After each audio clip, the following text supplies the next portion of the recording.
Good evening, everybody, and welcome to Jacksonville, Alabama. Jack State live from the Apothecary Draft House. We're on the square here in Jacksonville, Alabama. So happy to have you along with us tonight. I'm Eli Gold. We've got a busy show for you this evening as we bring you up to speed on all that's going on here on campus. Glad you're able to join us. Before we bring in our first guest, Rick Petrie, who is the women's basketball coach here at the university, let's take a quick look at all that's gone on this past week. It's been a busy week athletically. Jack State had a strong start to the defense of their national championship in bowling. They won all three events during an exhibition match the other day against Alabama State. They won the 5 traditional matches. Jack State did. They then won the 5 Baker matches with a total pinfall of 1,029 to 950, and then they swept the best of 7 Baker series, so they went 3-0 on the day. A good way to start after the national championship of a season ago.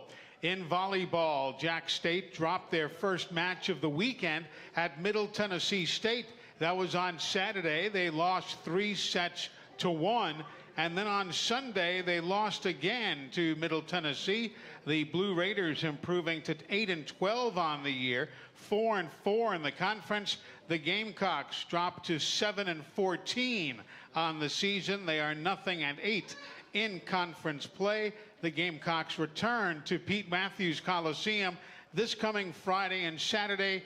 A showdown with Texas El Paso, and UTEP right now currently tied atop Conference USA. The 15th ranked Jacksonville State rifle team opened the season with a solid start. They downed former Ohio Valley Conference foe Morehead State. That was on Saturday at the Gamecock Rifle Range inside of Rowe Hall. On the soccer pitch, Jacksonville State was successful on a final corner kick in the game on Saturday against Texas El Paso. That corner kick came in the 88th minute of the match, and it set up a 1-0 win for Jacksonville State. They've now got a full week of preparation for a road trip to New Mexico State. They'll head towards Las Cruces, New Mexico, for a match on Saturday. Meanwhile, in cross-country action, both Jacksonville State squads turned in top 5 finishes at the FSU Invitational on Friday. So again, the men and women doing well, the women placing 5th and the men placing 3rd. And the polls are out for basketball preseason rankings. Jack State finished 8th in the Conference USA coaches poll for both the men and the women, and we'll talk more about that as our evening continues. But that brings you up to speed on what's happening here on campus. When we come back, we'll talk women's hoops. Rick Petrie is here. He is the women's basketball coach. He'll take your calls and comments if you'd like to join us. 256-369-1688. That's 256-369-1688. Stick around. We're just getting going. And then Rich Rodriguez joins us in a half hour.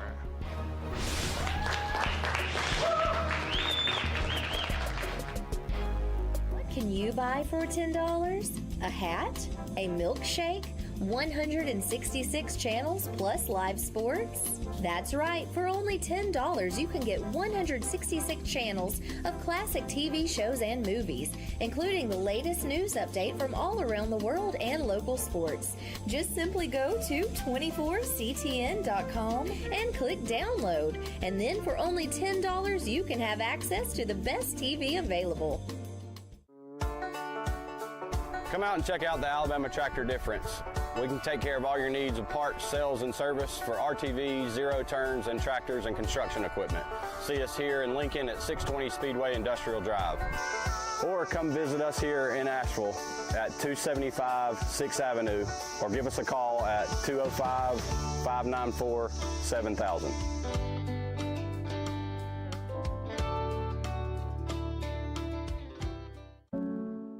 want to live. The leading cause of death of young Americans like me is gun violence, and oftentimes tied to substance misuse. NBA, NFL, NCAA, most of you look like me, and our communities need you now more than ever. Let's make I Want to Live more than just a hashtag. Let's make it a movement. I am a baller against bullets.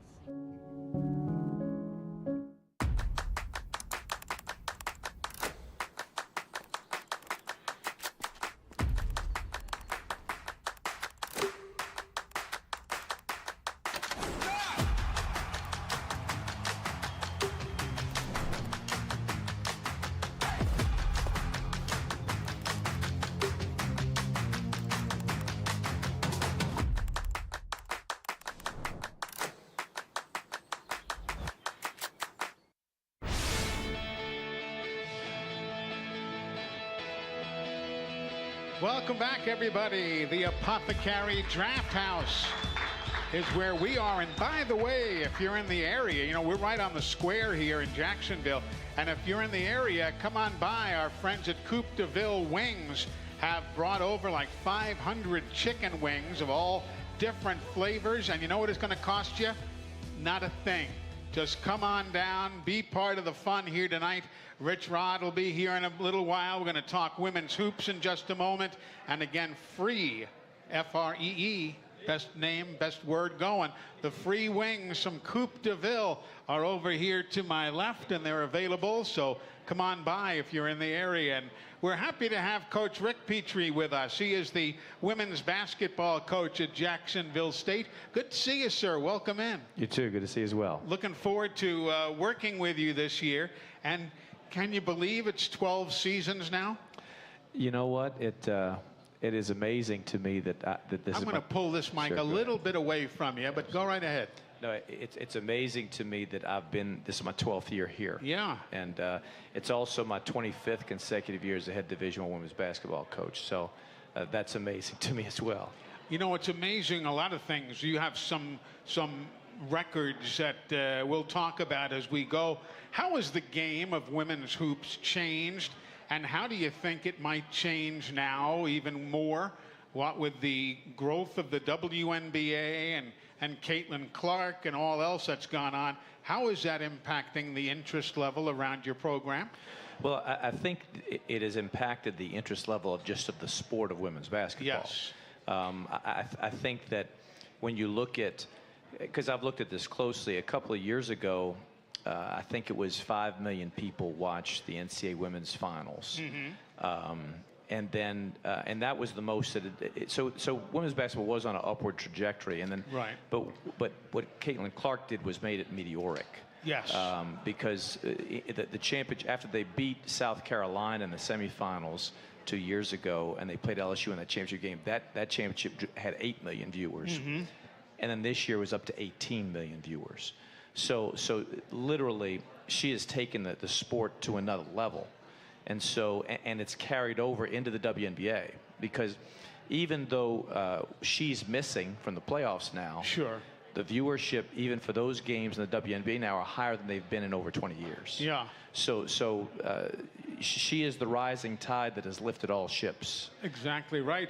And folks, if you'd like to join us, Coach Rick Petrie is with us till the top of the hour. And you see the phone number for those of you who are watching on the TV side of things, 256-369-1688. Those of you listening on the Gamecock Sports Network, same phone number, 256-369-1688. You have coached, and I don't want to make this about gender, but it's, I think, an interesting question. You've coached both men's, boys, and women and girls in baskets. A difference? Yes. I say this all the time, that because when people find that out about me, that's the first question they want to ask. Well, really? Which one do you like coaching better? Now, I didn't put it that way. I know you didn't. You didn't. It's like asking who's your favorite child. Exactly. Yeah. But my answer is always this: they are different. There is no question. And there are things that I have enjoyed about coaching each gender, and there are things that are headaches about coaching each gender. And so it's just, you know, which set of joys do you want to deal with, or which set of headaches do you want to deal with? But I've enjoyed coaching both genders. You've worked here at Jacksonville State. You're also hugely successful at South Alabama. What did you learn through your tenure at USA that you have brought with you here to Jacksonville? Well, you know, I basically, once, you know, my time at South Alabama ended, and I was offered the opportunity to come here to Jack State, the things that worked for me when I was at South Alabama are the things that I brought with me. So, you know, our program's been defense centered. I'm a defense first coach. That's kind of how I came up in the business, and so. And defense wins championships. It does. Yeah. It does. And so, so we have been consistently good defensively. You know, last year we were third in Conference USA in scoring defense. Right. And so, what we need to do, conversely, is but scoring's really important. You do have to score. Yes. And so, you know, carrying that over in our program now. We tried to address that this year moving forward by bringing in some people who could make perimeter shots, because for us that was our struggle. But in terms of the core of what we brought is just, you know, a common sense approach, an approach of making people accountable in every phase, both on and off the court, and then from a basketball standpoint, you know, being defense centered, but knowing that you do have to score. We're going to come back. We've got a lot more to talk about with the coach. If you'd like to join us, again, it's 256-369-1688. That's the phone number, as we are live at the Apothecary Draft House here in Jacksonville, Alabama. We roll on in a moment on the Gamecocks Sports Network.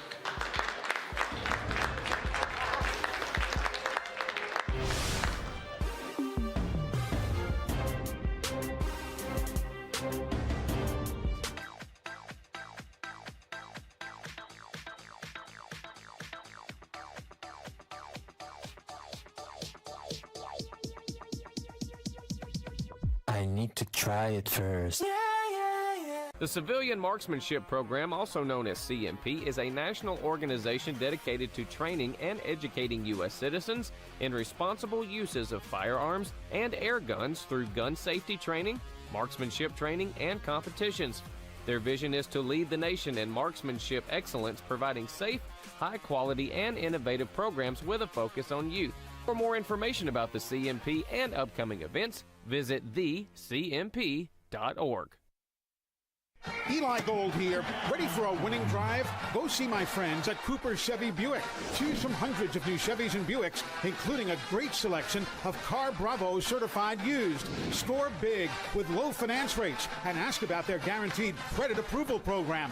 Get top dollar for your trade, no matter the yardage. Your road to victory starts today at Cooper Chevrolet Buick in Anniston or online, cooperchevrolet.com.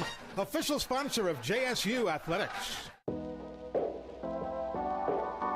Grub Mart and Young Oil, serving East Alabama for over 80 years. Come into one of our many locations throughout East Alabama and try our Joe Bell's coffee along with some Olio's donuts.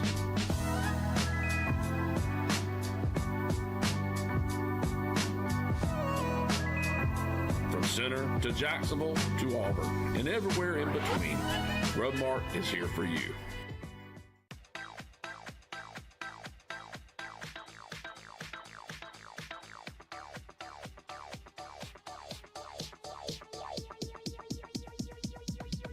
I need to try it first.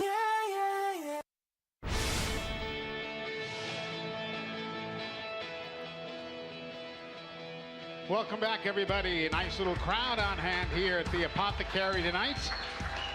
Free wings being given away from our friends at Coupe de Ville. So if you're hungry, thirsty, grumpy, grouchy, whatever, come on in. We'll take care of all that ails you. But yeah, free wings here tonight as we spend time with Coach Rick Petrie, the head basketball coach for JSU's women's team. And then we've got Coach Rich Rodriguez coming up in just a short while. I know you were out of a job, but still, you were offered positions, you had options, and you decided to go to a school where the team was 1-27 the year prior. Why'd you come to Jacksonville under those terms? Well, it was an opportunity to be a head coach again. Yeah. You know, and I've been a head coach since I'm 29 years old. Sure. My first head coach job was at BC Rand High School as the boys coach in Mobile, Alabama, and so I've been a head coach ever since. And so it was an opportunity to be a head coach. That was important to me. Also, when I took over at South Alabama, they had averaged 8 wins a year for a decade. Right. And so when I took over there, that was a program that was used to losing, and we were able to turn that around. So I had a confidence that we could definitely, get things headed in a positive direction. But to be honest with you, I didn't realize we'd do it so quickly. Yeah. Because that first year we went from 1 win to 14. Yep. And went 8-8 in the OVC that year, and I was blessed enough to be named OVC Coach of the Year. And the next year we won 19. So we got it turned pretty quickly, and we've been reasonably successful ever since. You don't have nearly the number of newcomers this year that you've had in recent seasons. But one name that did jump out at me, the young lady who you announced the other day, Maria Sanchez Ponce, getting signed, a product of Spain, who came here from NAIA basketball. Clearly she's talented, but what's the adjustment like? Because a lot of our viewers and listeners don't know that much about NAIA ball. What's she going to experience here in her first year? Well, there is a different speed and there's different size. Right. And so it's every time you graduate up a level, the size difference is significant, and the speed and the level of quickness and speed is different. And for her right now in our program, for her trying to figure out how we want her to guard. We're a man-to-man defensive program, and so how we want her to guard. She's a willing kid, and she's invested in being the best version of herself, and she's trying to figure out exactly what it is that we need her to do. Man-to-man often indicates speed as opposed to height. Is that a fair assessment? Yeah, we have really good team quickness. We are by CUSA standards, we are not a tall team. Right. We have 6'2", 6'1", 6 foot. Middle Tennessee will bring out 6'6" and 6'3" out there. Liberty will bring out 6'6" and 6'2" out there. So where's the break-even point on that? Well, you try to spread them out. Because if you just try to pound it in against size, you might have some problems. Yeah. So you try to spread them out and attack gaps, and that's one of the reasons why we wanted to add some shooting, was to create more space on the floor, so we could give our quicker, our fives are 6'1" and 6 foot. Bree Rhodes is 6'1", and Asia Barclay is 6 foot, and they're very nifty around the goal. We just got to give them space to operate, so that size doesn't bother them as much. We're coming right back. Coach Rich Petrie is with us. We've got lots to talk about with the coach, and we'll spend some more time doing just that. And I think I said Rich. I should have said Rick. I apologize. No problem. But call him what you will. He's here, and he's going to continue talking about women's hoops as soon as we come back on the Gamecocks Sports Network.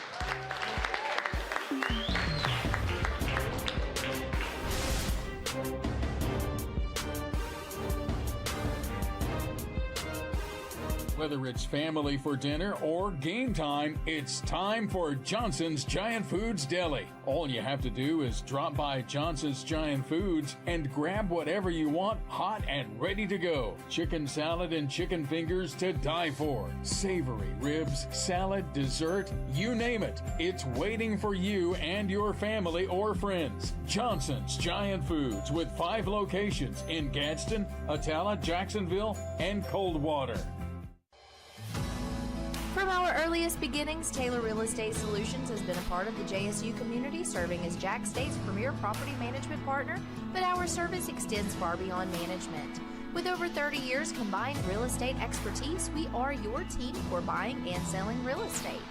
Our knowledgeable agents will guide you through buying and selling process with confidence and ease. Taylor Real Estate Solutions, Jacksonville's hometown real estate team. Serving East Alabama for over 20 years, Samco is your local convenient, clean, and friendly gas station. Fill up your tank with gas, diesel, or your favorite snacks and drinks. Samco has 48 locations to serve you in Calhoun, Etowah, Marshall, Talladega, and Cleveland counties. Samco is a proud community leader in giving back to help support local schools in East Alabama. For your convenient, clean, and friendly gas station needs, it's Samco. The Point at JSU is an off-campus student housing property located a half a mile away from Jacksonville State University. The Point offers fully furnished, pet-friendly, 2 bedrooms and 4 bedroom units. Resident experience is our #1 priority, therefore we do offer the following amenities: a resort-style pool, fitness center, basketball and volleyball court, and dog park. We would love for you to come see our property, so give us a call at 256-376-8317 to schedule a tour today.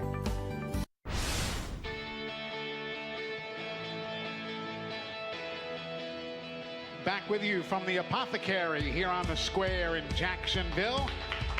Beautiful evening, 63 degrees as nightfall has descended upon JSU. Those of you on the TV side, you see the phone number, 256-369-1688. Those of you listening on the Gamecock Radio Network, again, 256-369-1688. You've got a preseason exhibition game coming up against UAH before too much longer. What do you hope to find out? What do you know about your team so far? And what do you need to find out yet as you see the schedule?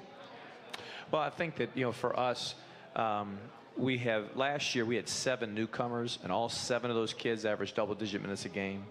And so trying to get all those kids on the same page was a struggle for us, and we suffered early because of that. But we finished strong.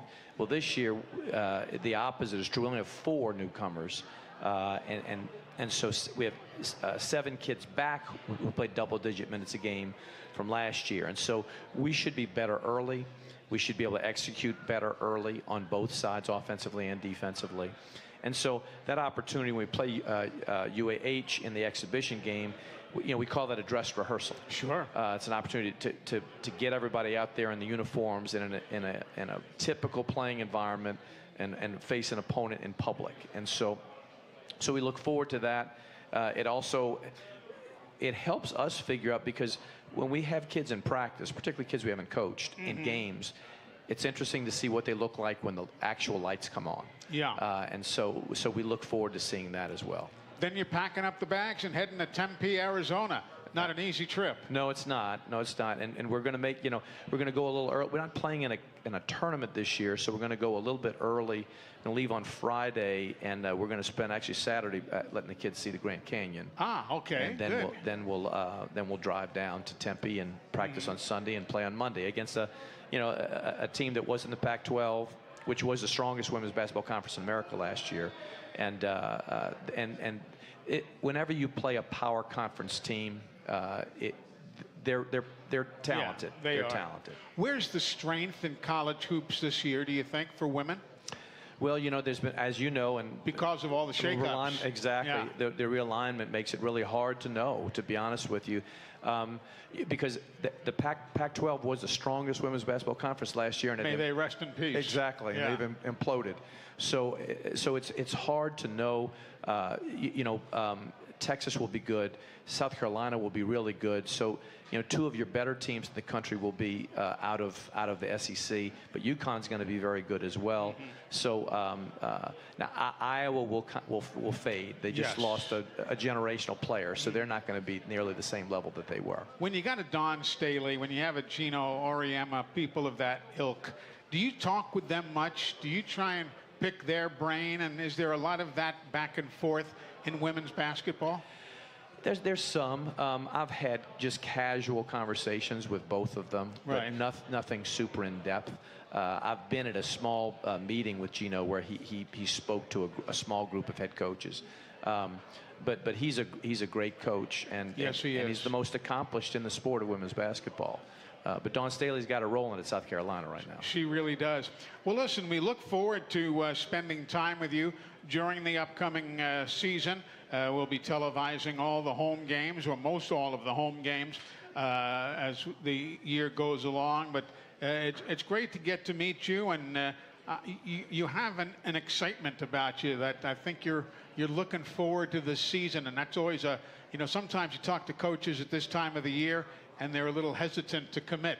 You seem to have a smile in your voice. Yeah, what I say is I'm cautiously optimistic. That's what I would say. Yeah. So, well, listen, all the best to you. Thanks for coming by. We appreciate it. Thank you. Good to see you, Rick. Yes, Take sir. care. Rick Petrie with us. He is the women's basketball coach for the Gamecocks, coming off a 12-17 season last year, 7-9 in conference play, and again, that exhibition preseason match against UAH coming up on Tuesday, October the 29th.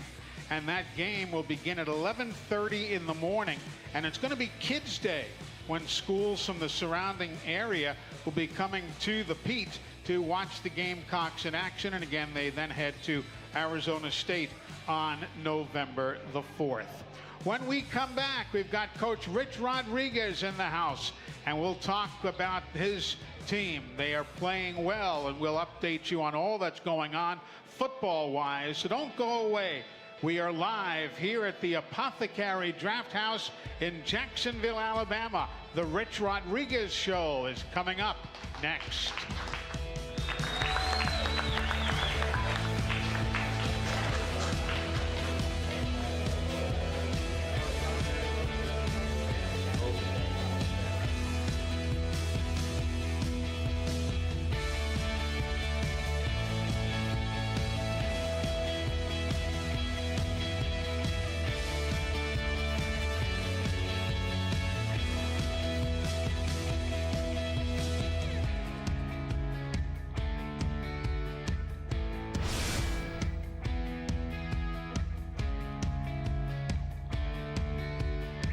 Hey everybody, I'm Bill Bubba Bussey, one of the assistant athletic directors here at Jack State and the director of broadcasting.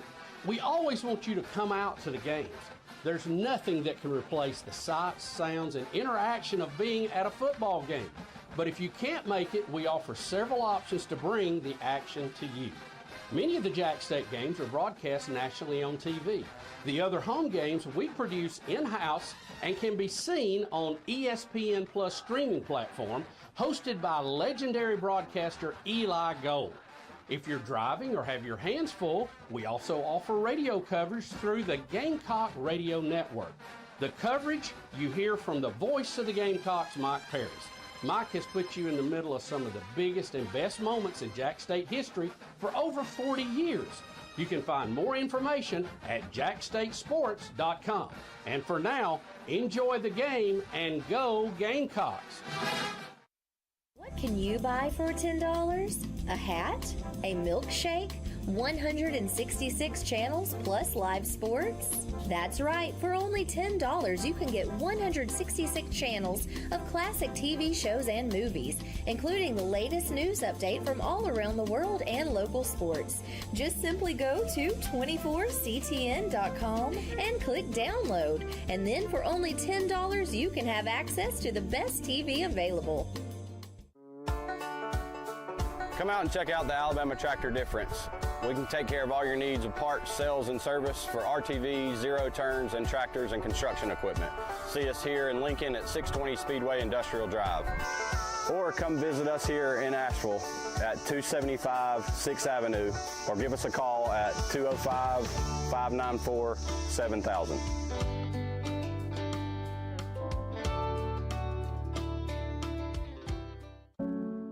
I want to live.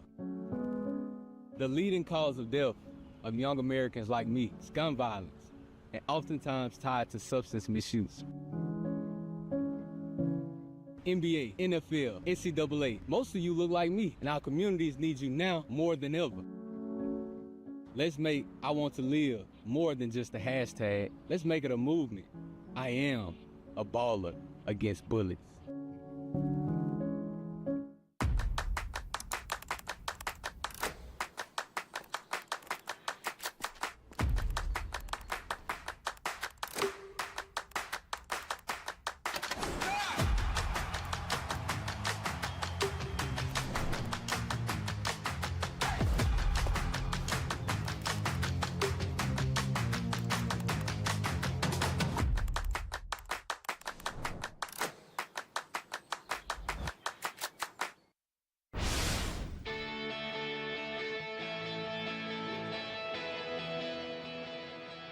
The Rich Rodriguez Show is live from the Apothecary Draft House here in Jacksonville, Alabama. We're on the square. Nice night here. We've got free wings from our friends. Yeah, well, get over there, Coach. You're just not telling me that. I'd have came earlier. That's well, nice. You should have. Yeah, but we got the guys from Coupe de Ville. Boy, they got good. They got great food. They do. They delivered about 500 or so wings here, and this great crowd has That's why I saw the baseball coach and the women's basketball coach. Yeah, they heard their coaches. wings. We find something free, food. Exactly. Coaches will come out. There'll be our basketball coach. Coach Harper will be up here pretty soon, probably too. Yeah. Good to see you. Congrats on the win the other day, and the win streak now 3. And I mean, you really took apart New Mexico State. Well, it was good that, we had coming off. I was really concerned because we had, just a 5-day window. Yeah, you didn't know about the short week. 2 short practices, and we were a little bit banged up, starting a new center for the first time. But our guys were really focused. They were excited to, play at home. And we got, I thought the key to the game was right before the half. It was like 2 minutes ago, and we got 2 quick scores right away and was getting the ball coming out of the second half. So we got the momentum and then kept it after halftime. So it was a good win. We'll take it, a conference win. Huff played well again. Yeah, he is. He's continuing to get more and more comfortable with what we're doing. He's a tough guy, and he's really understanding some things. And then it was really great to see Logan come in and get a big run in there. And he's just a super leader for us as well. We've got Janet joining us on the phone right off the start from right here in Jacksonville. And she just hung up, I am told. So if you'd like to call back, feel free to do so. Yeah, Logan Smothers. Here's a guy who played at Nebraska. He knows what a really big-time program is like. Not that this isn't, but it's a different type of big-time. How has he adjusted to Jack State? Yeah, it was from the first day he got on campus, a year ago, throughout the season when he was playing quite a bit, started some games, and the entire offseason, he's been fantastic. Now, he's not a big rah-rah guy. He doesn't talk a whole lot, but he's got a tremendous amount of respect in our program. He loves football. He's the son of a football coach. Right. So he grew up around football, and he'll do anything and everything. And even now, he's completely engaged. He and Tyler come up and watch film every day, meet with the coaches, and we have 100% trust in Logan Smothers. And he was an academic All-Big Ten when he played in that conference, so he's obviously quite good in the classroom as well. And like you say, he shows up, does the film work and all. He's going to be a coach or not, but he would be a great one because he's got, his dad is a great football coach. And Logan's got, one thing about what guys, particularly guys like Logan have transferred around is particularly quarterbacks. They learn a lot. They learn something new everywhere they go. And I think they can use that to their benefit in the future. Can he become that sought-after leader that you've been looking for? Oh, he already is. Yeah. He was that last year while he was a new guy. So he already got that point. And Tyler's done it. Tyler's been more assertive now that Tyler's in the mix, of course, and playing well. He's become more assertive from a leadership standpoint as well. And, of course, the video that we look at, everybody shows what they can do. Michael Petway, he has been a huge, fun guy to watch play. Yeah, Pet's a guy that can play every receiver position. He's a veteran. He's been here the whole time, and he's helped us win a lot of games in the last couple of years. The thing I'm most proud about is Pet is he'll do anything you ask him, whether it's blocking, running, whatever position we want, he'll do it.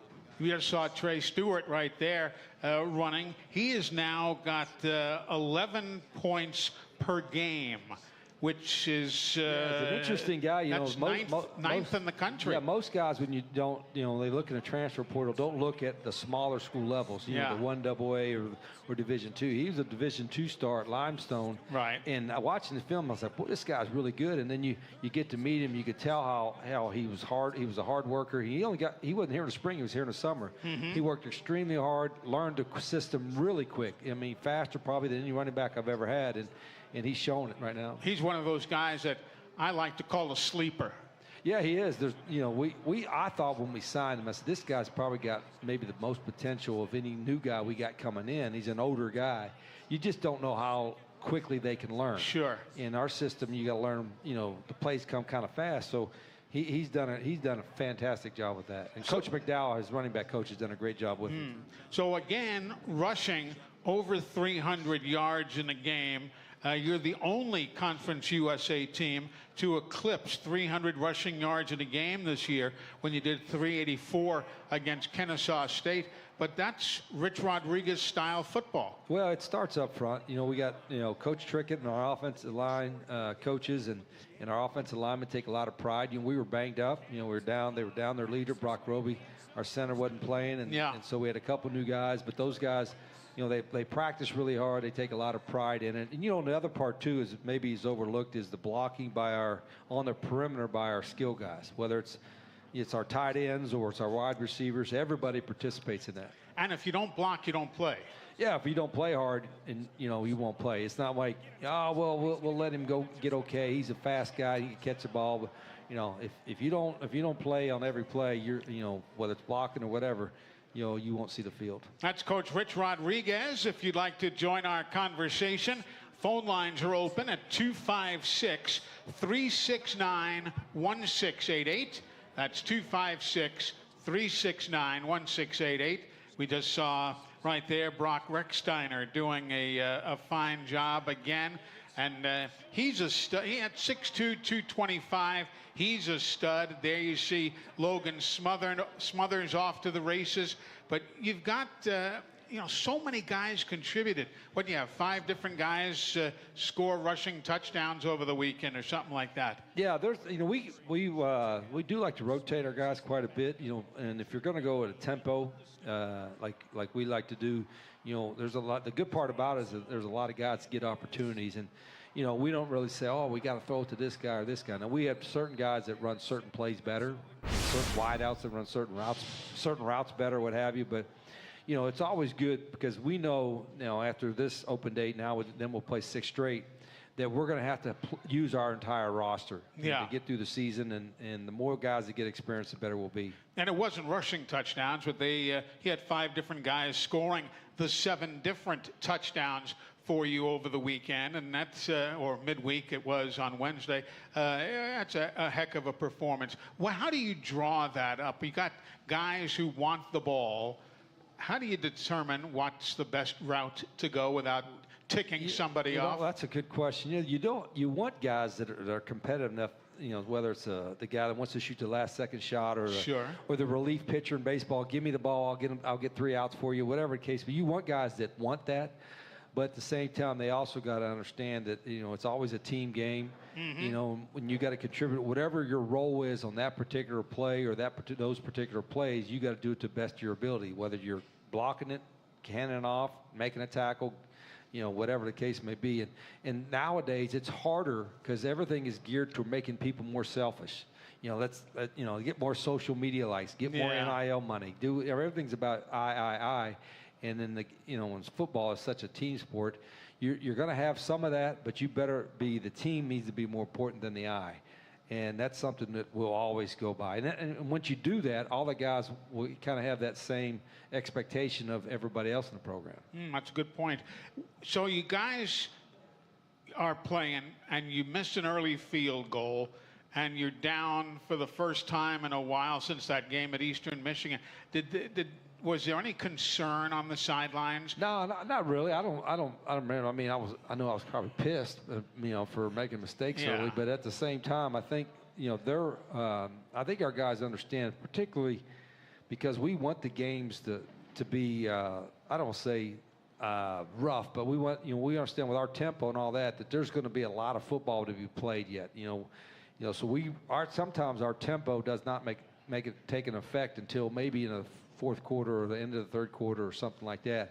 And so that's why we've got to be patient sometimes. The big key for us is if we can get momentum going. In other words, we'll say we scored on offense and then we get either a quick 3 and out or a turnover on defense. That seems to be when we're the best because they got to go run back on the field, play their defense again, and get ready to go again. So we're better when the game is kind of hectic a little bit because, we're used to that kind of pace. Yeah, that's what you work on. How many practice plays do you run in a so-called standard practice? You guys, it must be a frantic. In a 5-minute period, most people will have, different ways how they have periods, but in a 5-minute period, most people will probably get, 6 to 7 plays in at the most.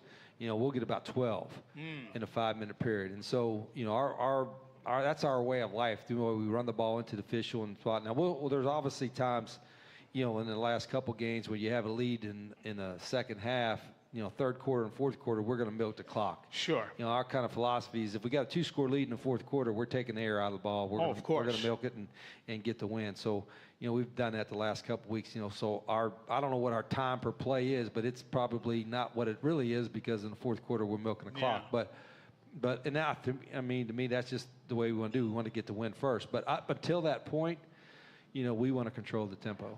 Do you recruit kids who come from up-tempo programs, or do you just take the best athletes? 90%. Now, some high schools are doing it, and some do a great job of it.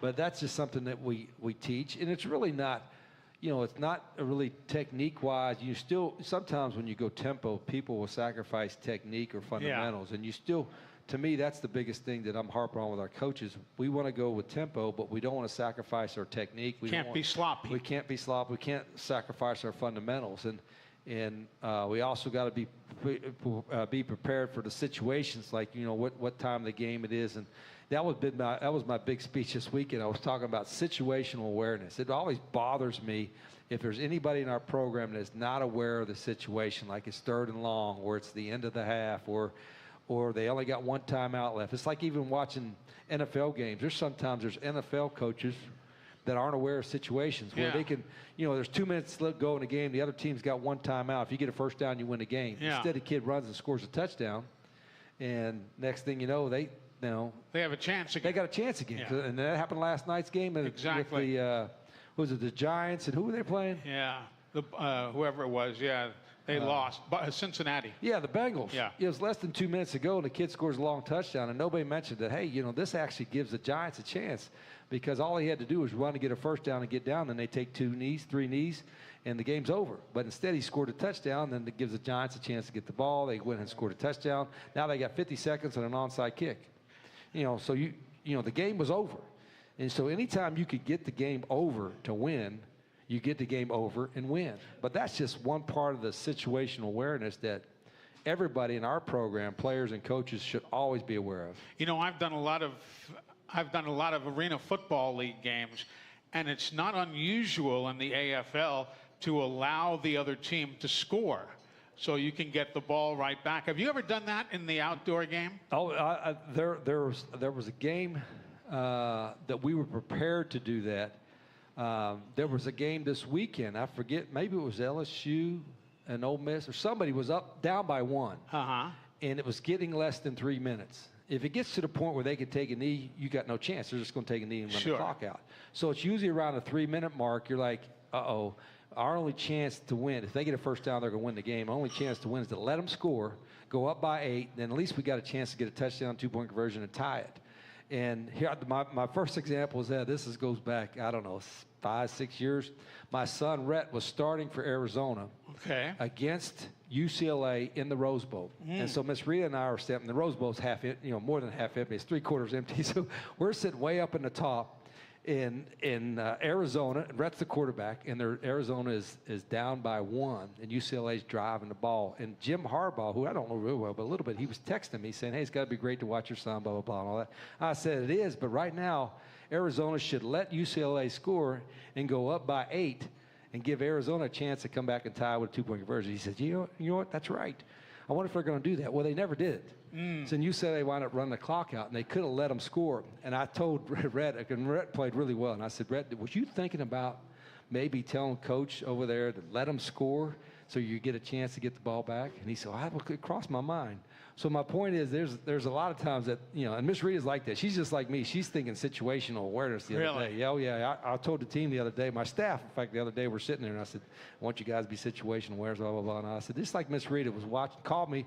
I was at the office. She called me, and I don't know who was on the game. They had 3rd and 4, and they're in the gold zone getting ready to score. And she goes, then they threw a pass, and they got sacked. And she goes, well, if you know you're going to go for it on 4th down, on 3rd and 4, why wouldn't you run the ball? So at least you got a chance to make it for 4th and 2. If you pass the ball, you got a chance to get an interceptor or get a sack or something like that. Yes, Coach. And I said, yep, Miss Rita, she's going to watch. She's got more situational awareness than most coaches in the country. But, yeah, I had a little lecture with my staff on that. What was Miss Rita a football aficionado before you met, or did you just learn all of this? She was in all sports involved. I mean, what are you going to do in Jane Lou, West Virginia? That's the name of the that's town. true. Jane Lou, 2 words. You know, I grew up in Grant Town that had 1 stoplight, and she grew up Jane Lou that had 1, but it didn't work. But she was a big Dallas Cowboys fan. Oh, okay. Loved Roger Staubach and the Dallas Cowboys. Right. So yeah, she knows football. When we come back, we've got a gentleman here with a question. All right. We've got folks on the phone. Lots to talk about. The Rich Rodriguez Show is live from the Apothecary Draft House in Jacksonville. And this is the Gamecocks Sports Network.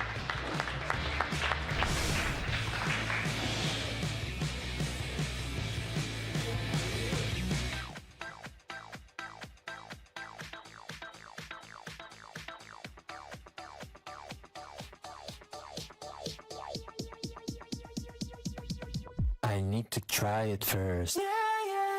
The Civilian Marksmanship Program, also known as CMP, is a national organization dedicated to training and educating U.S. citizens in responsible uses of firearms and air guns through gun safety training, marksmanship training, and competitions.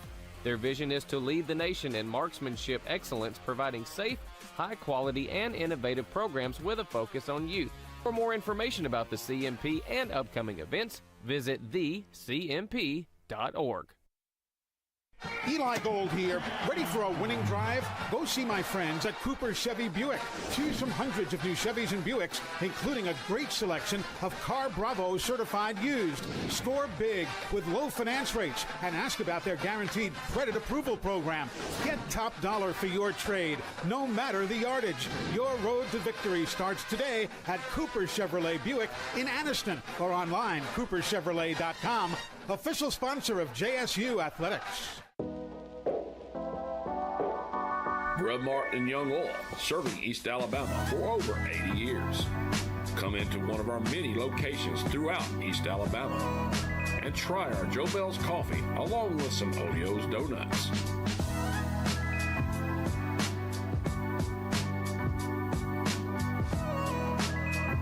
From Center to Jacksonville to Auburn and everywhere in between, Grub Mart is here for you.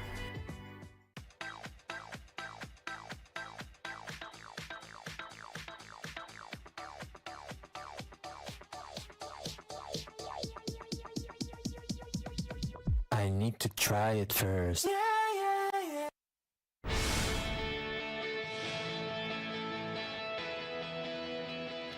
Welcome back, everybody, to the Apothecary, the draft house that's right on the square here in Jacksonville, Alabama. Eli Gold with Coach Rich Rodriguez.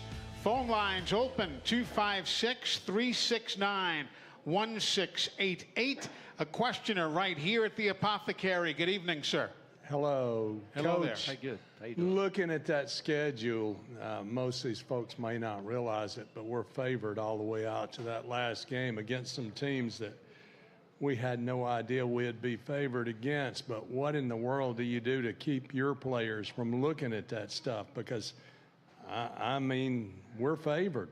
The old rat poison, if you will. Yeah, I think it's because of the way we practice, kind of like every day is kind of the same way, whether we win or lose. The intensity, the methodology, whatever you want to call it, is always the same. And I think you have to coach it all the time. That's part of, like I tell our staff, is who we are, is that, there's never a time where a player is lazy or soft that it doesn't get addressed. I'm talking about on Tuesday, Wednesday practices or during a game time, of course.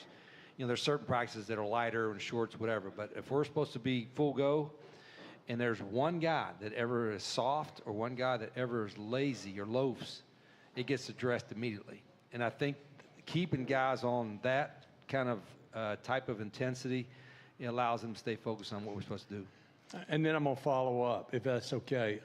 This wonky schedule, which actually I love, this Wednesday, Thursday, Tuesday, Wednesday, Thursday, how difficult is that on you? Yeah, it's, we've done it before. I think the adapting, as I said before many times, is not so much that your Wednesday's a Saturday, it's your Saturday's a Wednesday. So you have to make sure your guys on Saturdays are not going out, they're practicing, they're staying focused because it's midweek.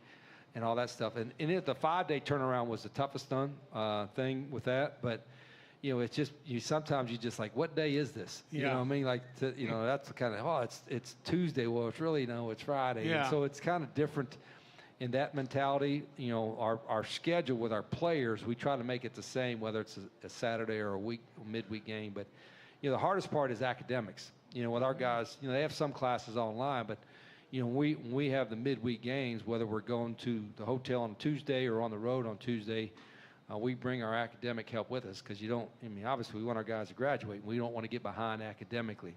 And so all semester, they're in some of these crazy midweek stuff. But they've handled it pretty well. Sounds good. Sir, thank you for your questions. Let's go to the phones now. Meg is joining us in Opelika, Alabama. Hello, Meg. Good evening.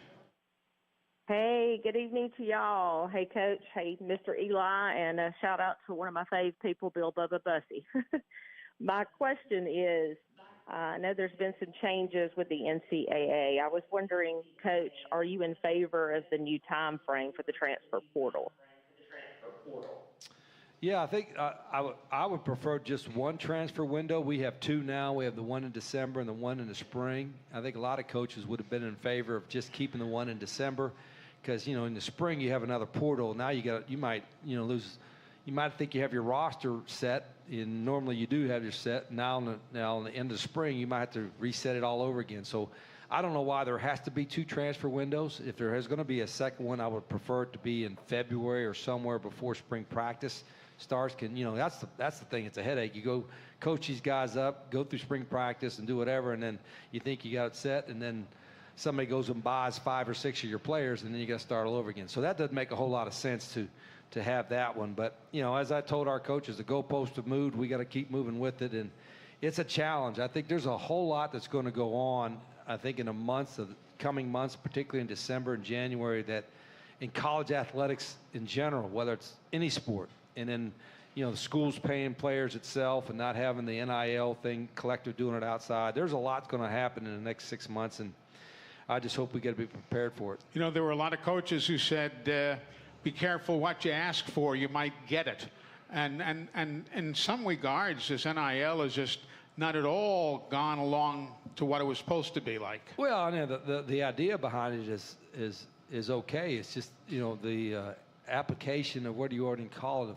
You can't pay guys thousands of dollars and not expect it to be under a contract. Yeah. I don't know how anybody can get paid any kind of money and not have a certain contract to uphold to. And so basically, I think that's where it's going to come to because it's right now it's just crazy with it. And then there's some schools are going to have if the thing goes through, which is the $2.7 billion in back pay, which I don't really understand that, but then the $20 million that each school can pay to its athletes, that's probably going to happen within the next year. Now we're not going to have $20 million, but and there's a lot of Power Fives that won't have $20 million, but that's going to probably be what the lowest bar is set. And basically, that's going to be the salary cap. If you got $20 million to pay your players, then that's your salary cap, and you can't get extra on top of that. But that's going to be the fight. People are going to want to still get extra on top of that. So it's an interesting time to be a college coach. It is. Sure is. And I was watching some game this week, and I forget which it was.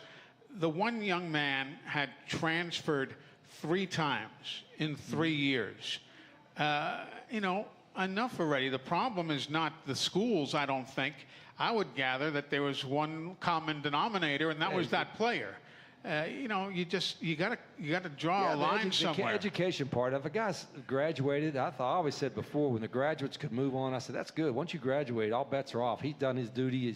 He's got his degree, ready to go. But now there's so many guys that aren't even worried about graduating. They're like, shoot, I'm going to get my money. Why I got to worry about graduating? So they're going to lose that piece of it. And, it's not an amateur anymore, right? Once you get paid, you're not an amateur anymore. You're a pro. So what's going to happen now if you're a pro and you get a contract, if you don't perform well, you could get cut. You should get cut. You want us to start cutting guys? Boy, I don't know. They like that. But that's I think part of it is also it puts more pressure on the people. Like if you're a $1 million quarterback and you're not playing very well, you can expect to get some criticism, right? And you should. I mean, that if you're getting paid, that's what is going to come with it. So I think there's a lot of factors going in there. I just hope that I've said this before, and I probably said it on this show. I think the people that need to set how the parameters would be are athletic directors and coaches, not administrators, not boosters, not some people that have no idea what the game's all about. Get coaches, because that's for some reason they don't get coaches involved. Coaches, this is their livelihood. Get coaches and get athletic directors. You know, you said, well, you want players, Megan. So, well, hell, they could have an input, but they shouldn't have a vote. You know what I'm saying? These 17, 18, 19-year-old kids are going to make determination on what we should do in college athletics. I don't think they know yet, you know, so. Are you teaching any of these kids, and maybe there's not that here at JSU, but in general, I mean, these guys who are going to start getting money. Yeah. Are you teaching them about they got to save for taxes and all of this? We're not at that level where they're that big. But on those same lines, my son Rhett, who spent the last couple years out in Arizona in the financial world, gave a financial literacy class or course to the entire team for about a whole hour and a half, PowerPoint. Because a lot of guys don't know what a difference between a CD is or a savings account or nothing, like that. So, we try to tell them, it's not always what you make, it's what you save. And, if you're getting $100 and you're saving $50, you're ahead, right? So, he did a thing for the whole staff, which was really neat. And then he did another thing for the players, which was the first time a lot of those players had started. So we've already had a couple players that say, hey, when I graduate and I start getting in, I want to start my own LLC.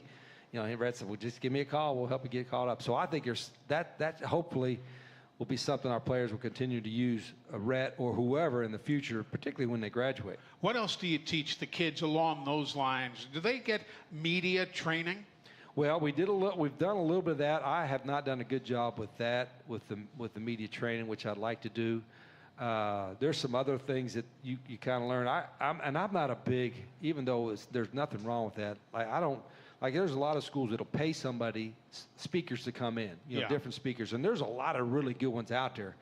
I just would rather take that money and buy equipment with it or something, Sure. Or take that money and use it somehow in a program. But are some speakers in there. So I always worry about, okay, is that message going to be exactly the same message as I have or we have? So, but there's a lot of good speakers out there, and there's a lot of teams that use them in a lot of different ways. But, I think our what's happening now, young athletes have to grow up faster too, right? Sure. You got to be more mature if you're you got to understand that. And I'm not even talking about money. I'm just talking about, the social media and the attention and all that. There was back in the day, there was no, you and I were growing up, there were no cell phones. No, there's not nobody at all. taking pictures. There's nobody recording everything you say or do, whatever. And so in a lot of ways, young people nowadays have to grow up a lot faster, make more mature decisions earlier because all the eyes are on them and people can shoot a picture, what have you. Sure. Alex is on the phone in Music City, Nashville, Tennessee. Hey, Alex, good evening. Hey, Eli, how are you? I am well, sir. Thank you. Yeah, just reaching out. I longtime fan, one of Eli, because I grew up an Alabama fan, and of course, Jacksonville State. But I guess my question for Coach is, now that there's going to be revenue sharing going on in the next year, I just want to say what your kind of take is on recruiting. How many high school guys versus college guys or transfer portal guys you're going to be looking at in each class, and how that kind of affects your outlook on recruiting. Good question. Yeah, we don't have a particular formula. I know I've said it before that we want so many portals, so many JCs, so many high school guys. We just want to get the best players we could get. Or inevitably, we're getting more high school guys than portal guys, because the high school guys aren't got their hand out as much. A lot of the Power 5 portal guys, they either want to play, so they're third team or whatever, they want to play, and so that's the reason to go, or they're trying to get paid. If they're trying to get paid because they want to get paid more, well then we don't even talk to them, because we ain't gonna be in that game. If we're trying to get some playing time, now that's a different deal. A guy could be second or third team and knows he got a better chance to play, so that's part of it. But a lot of the high school guys aren't expecting to get paid. Now some of the big time 5-star guys, whatever you call me, but we've had a lot of success with just finding guys that maybe in a normal year would probably get a Power 5 offer, but they're looking for other transfers, and so we're getting these really good high school guys. So especially in our state, we're in a great state for high school football.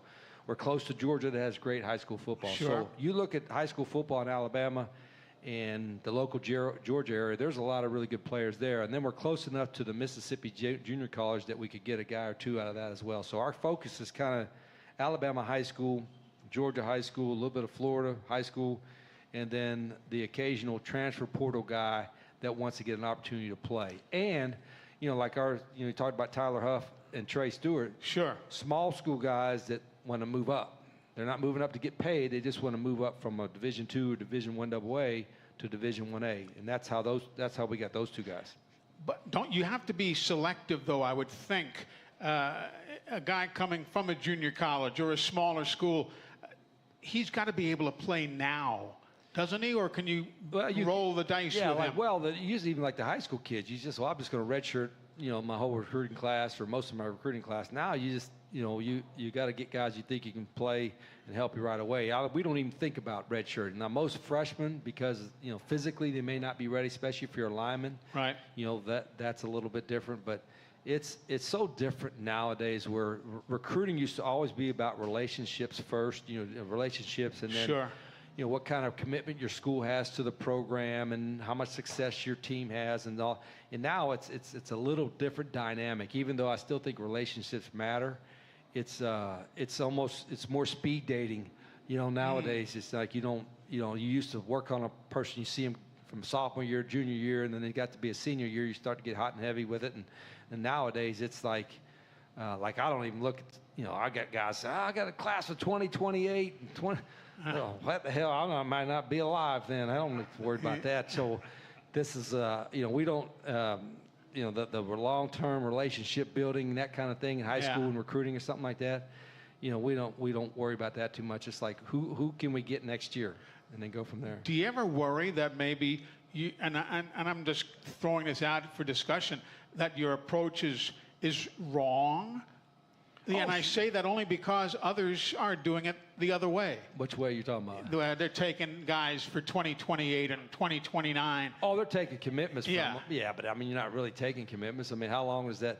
You take a 2027 guy, he's got 3 years to get offers before he comes to take you. So, now if you don't waste the time on it. No, but you can't sign them. Yeah. I mean, if I could sign, like if I'm at Georgia or Alabama, and you're getting a 26 or 27 kid committed to you then, you got to hang on to him, but that's a little different. But if there's a kid that commits to Jack State, a 2027 kid, or a 2026 kid commits to Jack State, here's a whole lot of time, 2 more years for Power 5 to offer them, and once they offer them, we're going to lose them. So, it's Interesting. like... Yeah, I don't worry about that too much. Interesting way to explore it. We're coming right back. We're spending time with the coach, Rich Rodriguez. We're live here at the Apothecary Draft House. When we come back, we'd love to hear from you. 256-369-1688. 256-369-1688. Lots of good conversation tonight. We're coming back in a moment on the Gamecocks Sports Network.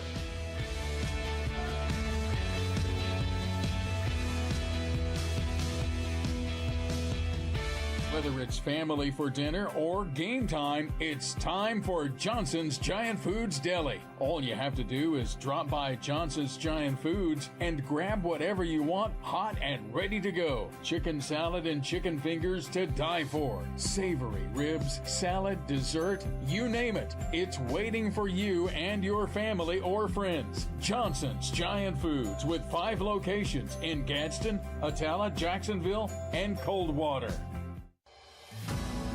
From our earliest beginnings, Taylor Real Estate Solutions has been a part of the JSU community, serving as Jack State's premier property management partner, but our service extends far beyond management. With over 30 years combined real estate expertise, we are your team for buying and selling real estate.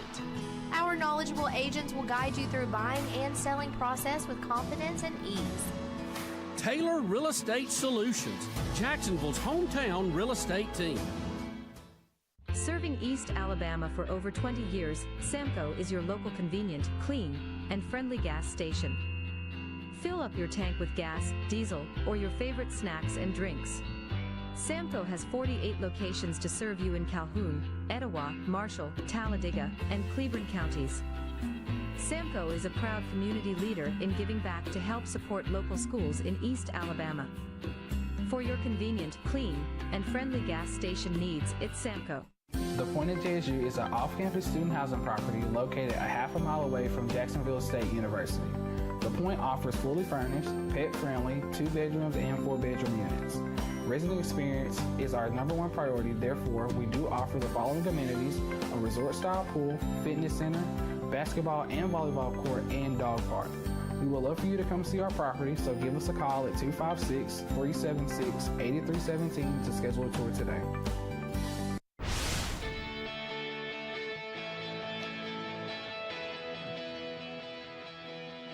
Welcome back, everybody, on this Monday night here in Jacksonville, Alabama.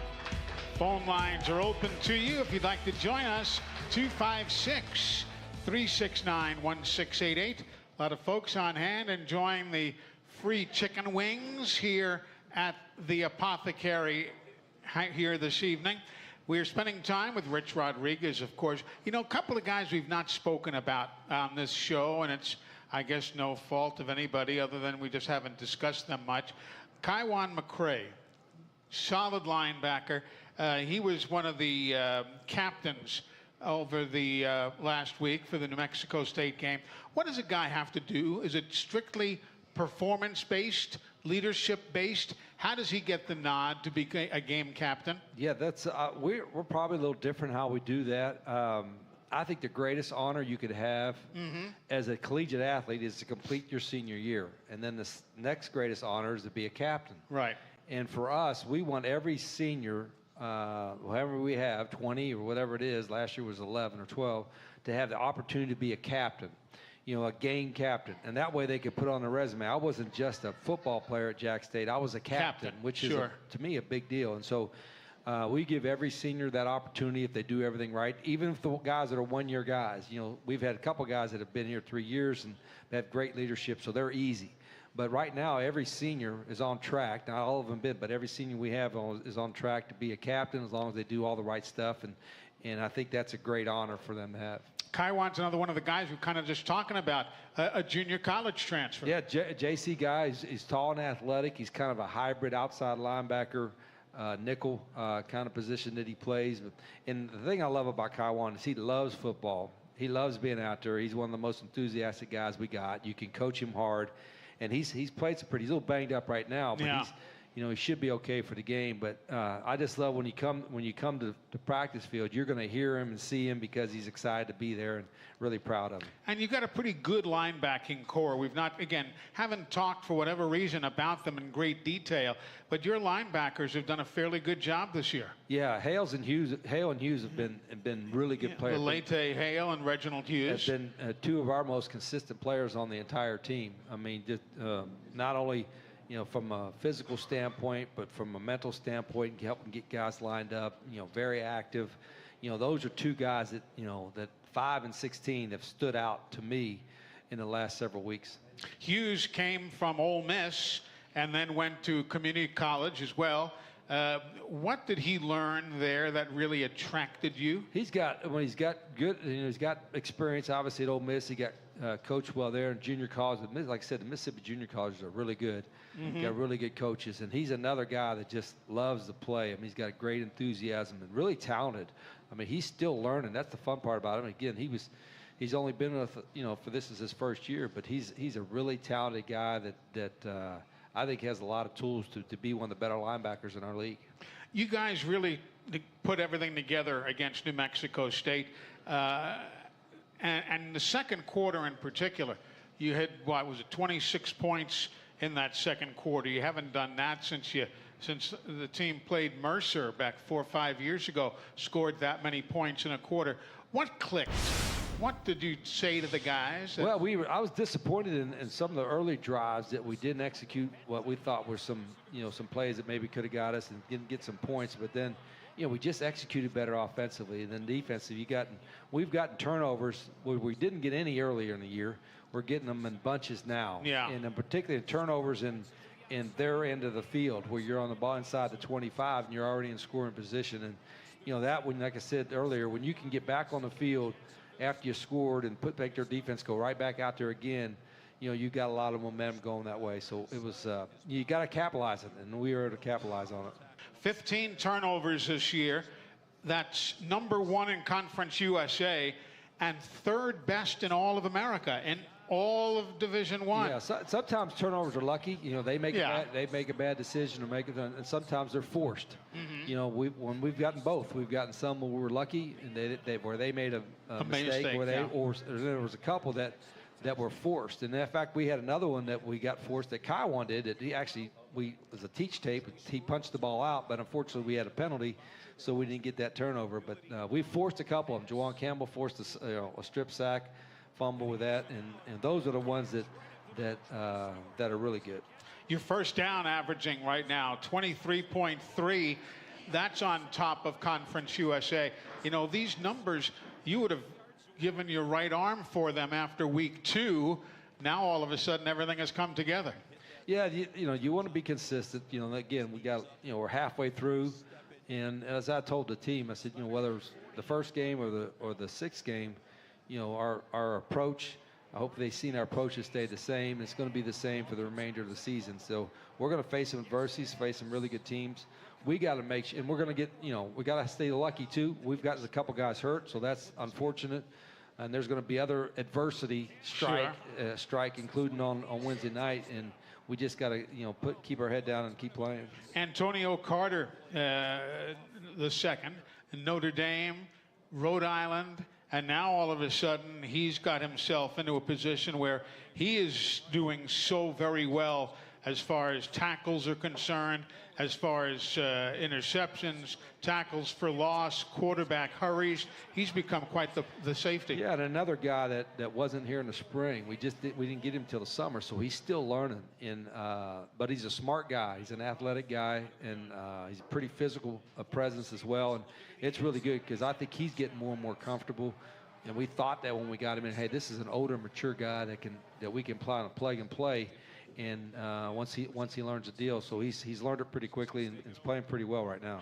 Is it silly to ask you about next year already? Are you seeing guys who are really starting to shine, and you can say, man, this guy's going to be good next year? Yeah, when you look at that, I usually look at the freshmen more, you know, which ones are coming. And we have a good group of young freshmen, and some of them aren't going to play much this year. Yeah. Because upper class. But then we have some like Juwan Campbell. I thought he was kind of a sleeper of the class. He's a little bit shorter, undersized for defensive tackle, but he was our defensive player of the game. He was, you know, showed a lot of good stuff there, and he's got a great future. But I think we got a really good freshman class, and some of these guys are going to be really good players for us. And I think we'll recruit. You know, we got a handful of commitments, but you know, we'll back this up because now we have the building done. Yeah. You know, and that's why it's so important for us to have the facilities, to show the support. So because it's such a competitive, in any sport, you know it is. It's such a competitive venue that we're all in college athletics, that you have to constantly always recruit, and you got to keep trying to make yourself better every week. And it's always something that attracts kids. You know, you talk to so many youngsters who play for Oregon, and they say, you know what I really liked? We've got 300 different combinations of uniform colors and stuff like that. You know, so you're right, buildings, color, all this stuff that... It used to be facilities, you know, that, but now it's like, you know, some of them it's money. It's like they'll change clothes in a trash can if you give them more money. But, you know, you hope some of the other stuff, you know, that the school, the town, the facilities, the relationships, the schemes, whatever the fit is, all that stuff hopefully is still going to be a factor. Yeah. Quick update for those of you who follow Monday Night Football. The Jets are on top of the Buffalo Bills 9-7 with 2 minutes to go in the opening quarter of play in that one. And the New York Yankees are also up in their ball game. So those of you who are following other sports, we try to keep you updated here. Let's discuss Zion Turner. You and I have talked about him very briefly. He's 0 for 1 passing this year. He has 1 carry for 3 yards, the transfer from Connecticut. How good is he? And I'm not going to say when's he going to play. I would never ask that of a coach. But how good does this young man have the potential to be? Really liked him. And, I remembered him out of high school. Right. And then, he went up and started and played games as a true freshman at UConn and actually led him to a bowl game. And St. Thomas Aquinas is a heck of a high school. In Fort Lauderdale, yeah. And then his second year up there, he didn't play as much. He got banged up a little bit, played a few games. And then he was looking for a new home. And then, after getting to talk to him, he's a great young man. And he's smart, and he's got all the skills. He's kind of like, Tyler and Logan. He's a good athlete. He can make the throws, and and he's still learning. He's still learning our system. But I feel 100% confident in him that, in him and Logan. And then we have a couple younger guys too, Caden Creel, Tayshawn Smoot, and the guys that it's a really good quarterback room. And like I said, with 6 more games left, and all kind of coming in a hurry, hopefully we don't have to run, multiple quarterbacks, but we're prepared to. And we're different, as I said before. Yeah. We give 3 guys a whole lot of reps. All 3 guys share reps in our system. And Zion is a 3-time state champion in high school. One of the best high school programs. I was going to say, so that taught him a lot. Yeah, one of the best high school programs in the country at St. Thomas Aquinas down there in Fort Lauderdale. Yeah, so he's a good one. We'll talk more about him, I'm sure, as his career continues. Right now, though, we have to break away. We've got to take care of a little business here, so don't you leave us. We've got some more time yet. And if you'd like to join the conversation, 256-369-1688. The Rich Rodriguez Show on the Gamecocks Sports Network.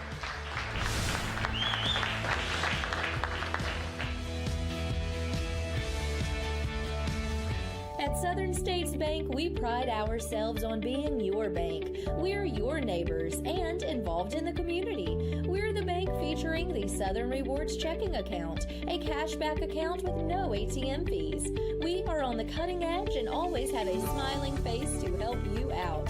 So come to Southern States Bank, where we are committed to great service and being a great neighbor.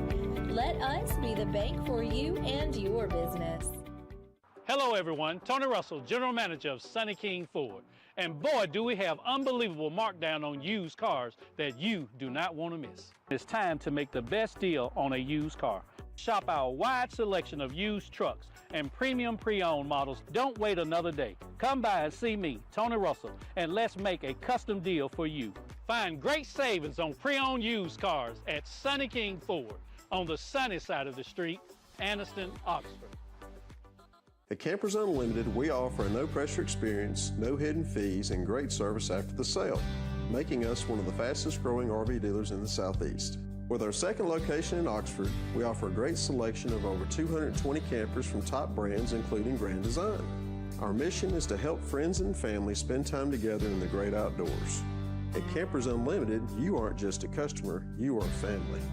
Check out our inventory at campersunlimited.net or come see us at Gaston or Oxford. Hi, everybody. I'm Eli Gold, and I want to invite you to tune in to Jack State Live, a look at the campus and athletic department at Jack State, followed by the Coach Rich Rod Show, where we will break down and preview the next football game for the Gamecocks.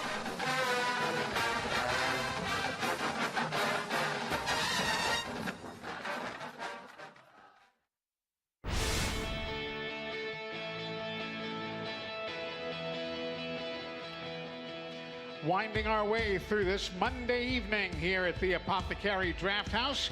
We're on the square in Jacksonville, Alabama. Next game is going to be a week from this week, a week from Wednesday, as Middle Tennessee is on the schedule. A win there, Coach, and you've got your first 4-game winning streak in a single calendar year since 2021.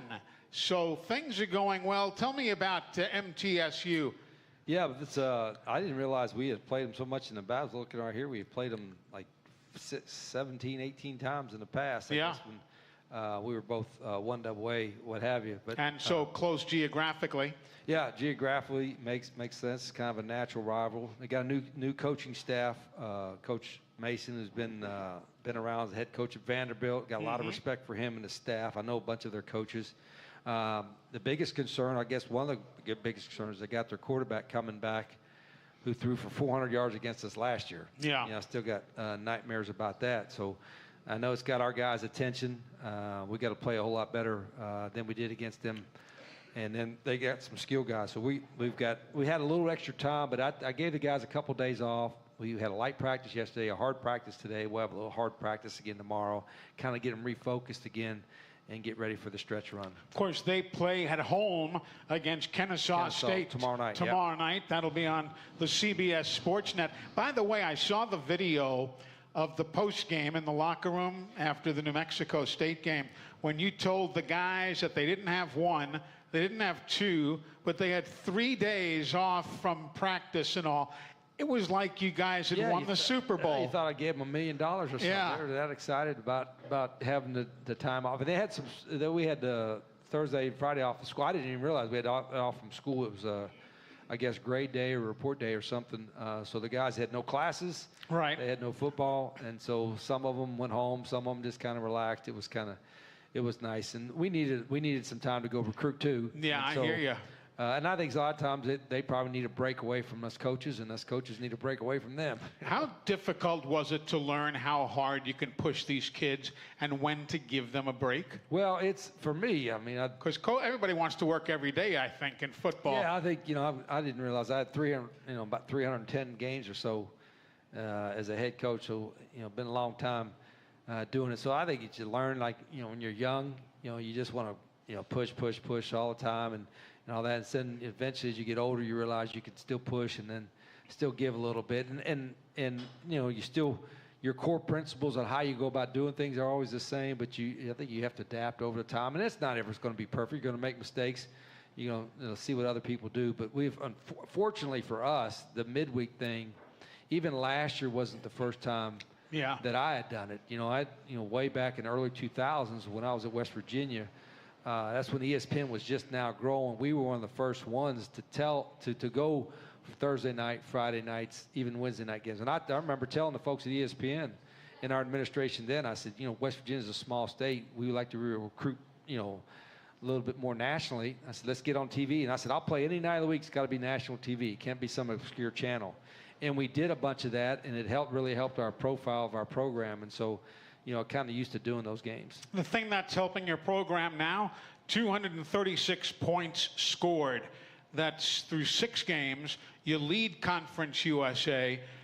You got things on the right track now after a halting start. Yeah, well, it's, every week every coach will tell you what do we got to do to win this week. And then once you win, you enjoy it for 24 hours, then you move on. Yeah. We didn't enjoy the Kennesaw for 24 hours because we had a game in 4 days. So sure. That was about a 10-hour window by the time we got back. But it was good. And I don't care what anybody. You can ask any coach in any sport. It's hard to win. I mean, it's just hard. I mean, it's competitive. It's tough. A lot of things got to go right. And as a coach, you got so many things that got to go. In our sport, you got so many guys, that have to do the stuff to win. So, we're going to be happy when we win and mad when we lose. But we're certainly feeling better now than we did a few weeks ago. Thanks for your time, as always. Always fun to visit with you. Appreciate everybody coming out. Thank you. Coach Rich Rodriguez joining us here on Monday nights on the Rich Rodriguez Show. We're back to wrap things up right after this. Don't go away on the Gamecocks Sports Network.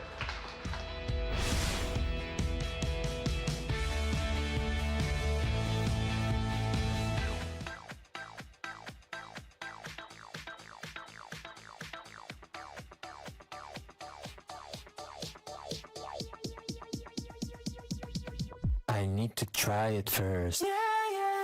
The Civilian Marksmanship Program, also known as CMP, is a national organization dedicated to training and educating U.S. citizens in responsible uses of firearms and air guns through gun safety training, marksmanship training, and competitions. Their vision is to lead the nation in marksmanship excellence, providing safe, high-quality, and innovative programs with a focus on youth. For more information about the CMP and upcoming events, visit thecmp.org. Eli Gold here. Ready for a winning drive? Go see my friends at Cooper Chevy Buick. Choose from hundreds of new Chevys and Buicks, including a great selection of Car Bravo certified used. Score big with low finance rates and ask about their guaranteed credit approval program. Get top dollar for your trade, no matter the yardage. Your road to victory starts today at Cooper Chevrolet Buick in Anniston or online, cooperchevrolet.com. Official sponsor of JSU Athletics. Grub Mart and Young Oil, serving East Alabama for over 80 years. Come into one of our many locations throughout East Alabama and try our Joe Bell's coffee along with some Olio's donuts.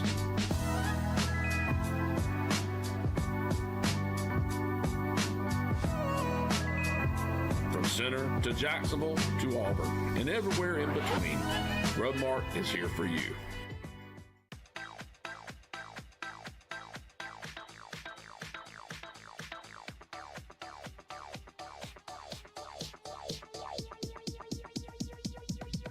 I need to try it first.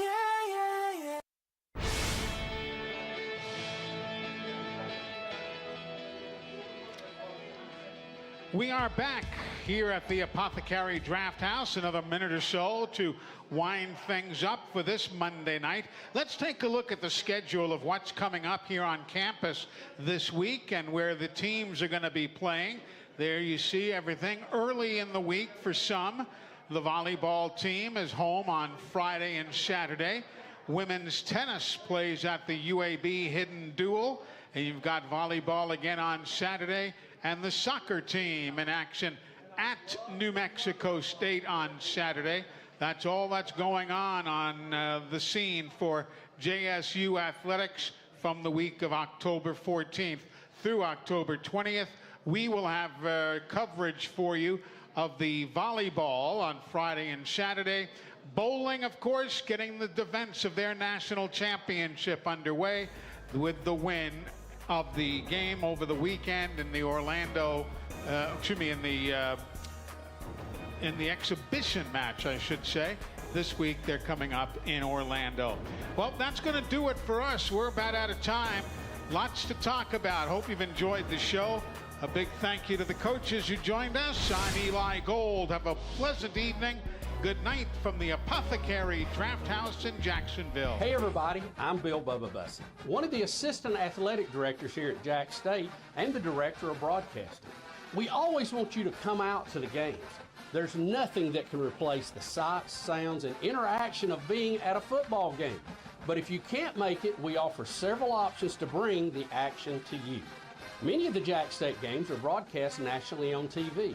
The other home games we produce in-house and can be seen on ESPN Plus streaming platform, hosted by legendary broadcaster Eli Gold. If you're driving or have your hands full, we also offer radio coverage through the Gamecock Radio Network. The coverage you hear from the voice of the Gamecocks, Mike Paris. Mike has put you in the middle of some of the biggest and best moments in Jack State history for over 40 years. You can find more information at jackstatesports.com. And for now, enjoy the game and go Gamecock. What can you buy for $10? A hat? A milkshake? 166 channels plus live sports? That's right, for only $10 you can get 166 channels of classic TV shows and movies, including the latest news update from all around the world and local sports. Just simply go to 24ctn.com and click download, and then for only $10 you can have access to the best TV available. Come out and check out the Alabama Tractor Difference. We can take care of all your needs of parts, sales, and service for RTVs, zero turns, and tractors and construction equipment. See us here in Lincoln at 620 Speedway Industrial Drive. Or come visit us here in Asheville at 275 6th Avenue, or give us a call at 205-594-7000.